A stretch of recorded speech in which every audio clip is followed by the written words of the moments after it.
marathon looking at the True 50 Greatest MCs by Kool. This is a book that he wrote, and it was about the True 50 Greatest MCs in his own mind. We're going to get into it.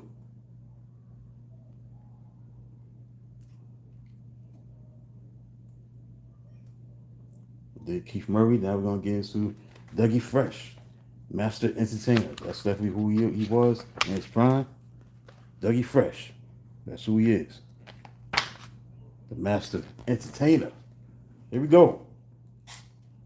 Rhyming is a skill that I perfected, and all around the world I much respected, and all the dope beats that's been selected. You tape them on your tape and then eject it from your box and run down the block, and now the whole neighborhoods in a state of shock. Feel electricity. You wonder who is he. The rhyme still seems to change, and it varies in different forms and different sizes. It paralyzes and energizes. It surprises me. I thought you knew. I don't know who it is. You don't know who it is? Guess who? Even before I even get started, Dougie Fresh created the beatbox. Dougie Fresh created the beatbox. There's no such thing as a human beatbox until Dougie Fresh created it. Just think about that for a minute. Keep thinking, okay? Do you understand how significant that is?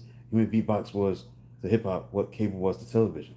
It started out as a small niche addition to the game that only Doug Buff from the Fat Boys and Biz Markie could do on a high level.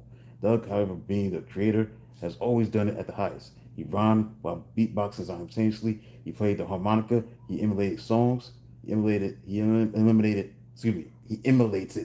scratching, cutting records, much like cable TV. The beatbox grew from a niche market to a phenomenon, ultimately into what's seen as commonplace.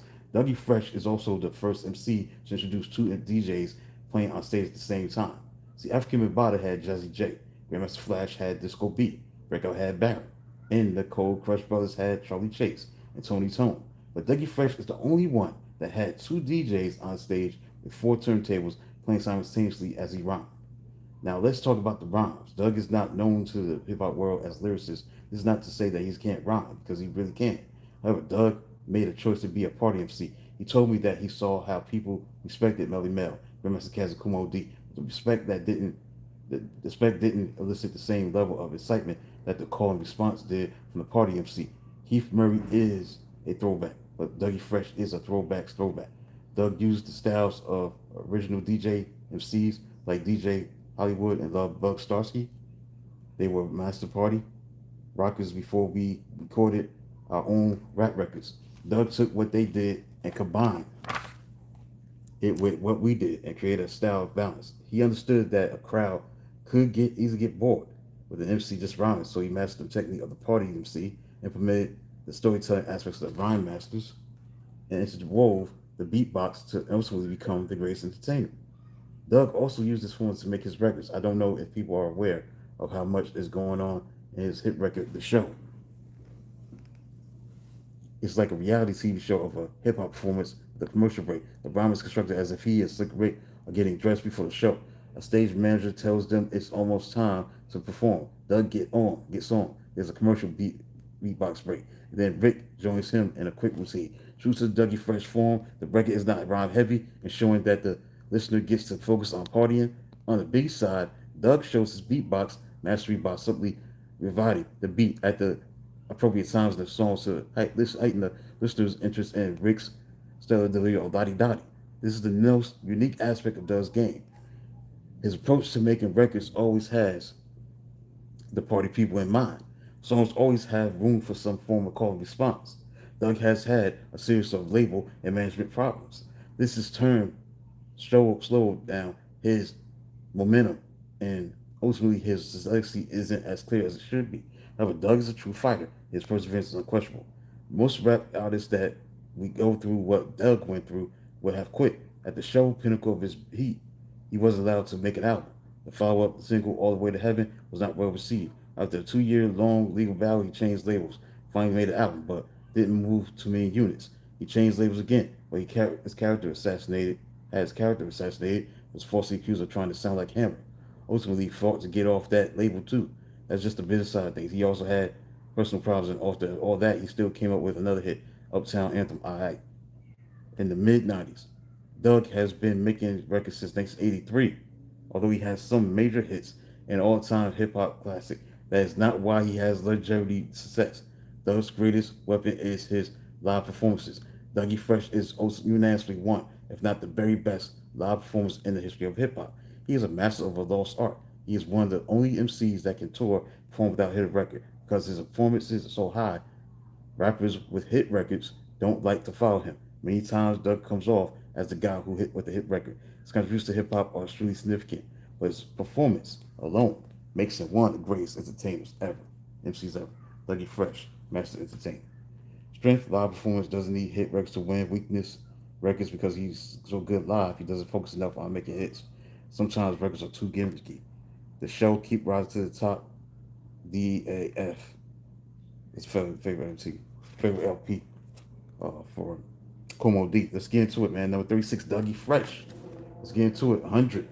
Originality. He created the beatbox. That alone gets him a perfect score. I don't have to say anything else about anything he did. He's definitely an original. That's a good look for him.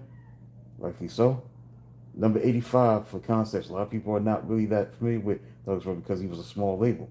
He was on a small label, but if you get a chance to get your hands on his albums, you'll see that he's definitely a conceptual MC. This is the show and Lottie Dottie. He and Slick Rick did their thing. Slick Rick's album was a little more conceptual than Doug's, but still a conceptual MC. His whole style is about concepts. He thinks of how to make a party record and a conceptual record by not making it just a party. Number 80, for versatility. He could do anything. Versatility as an MC is one thing, but versatility as an artist is over the top. You add the beatbox, the harmonica, but lyrically he doesn't do as much. He's focusing on entertaining you, but he's still a versatile MC. 70 for vocabulary. Even though I know he has a high vocabulary, he doesn't really utilize vocabulary in his lyrical delivery. He keeps it very simplified, party style. 75 for substance. Other than the Abortion Africa record, for the most part, his whole style is about partying. He tries to keep it on the positive side at the very least. He's sprinkled little things in there, but not too heavy. Flow, 75. Doug's whole thing is he doesn't get crazy with the flow because in his mind, I guess he feels it might get in the way or take away from the entertainment value on the party side. His whole purpose is to rock you. Number 80, for flavor. He's one of the first MCs that took the edge off. He came from an era where when everybody was using deep voices and attacking the mic, he lightened it up, loosened it up, made it fun and party style. 70, freestyle ability. Freestyle was very simplistic even before if he because if even if he going to the freestyle, he's still going to think how he's going to involve the listener. His freestyle would be more about call and response than just actually freestyling. 80, vocal presence. He doesn't have a real dominant voice, but he doesn't definitely has a definable voice. When you hear Dougie Fresh, for those of us who are made inside the game, we understand. I don't know how many people outside hip hop wouldn't recognize his voice. 100 for live performance. That this doesn't even need to be explained. The best in the game. Poetic value 65. There's not too much poetry on parties. Body work 80. He's been grinding. Has a couple of albums. He always seems to come up with some kind of single that makes some kind of impact.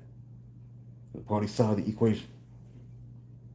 Whether it was with Biz Marquis, DJ Kool, that became my throat, or the show, or the Dottie Dottie, and with him, Rick the IAC record for New York's anthem, Dougie Fresh comes with something that keeps the crowd rocking.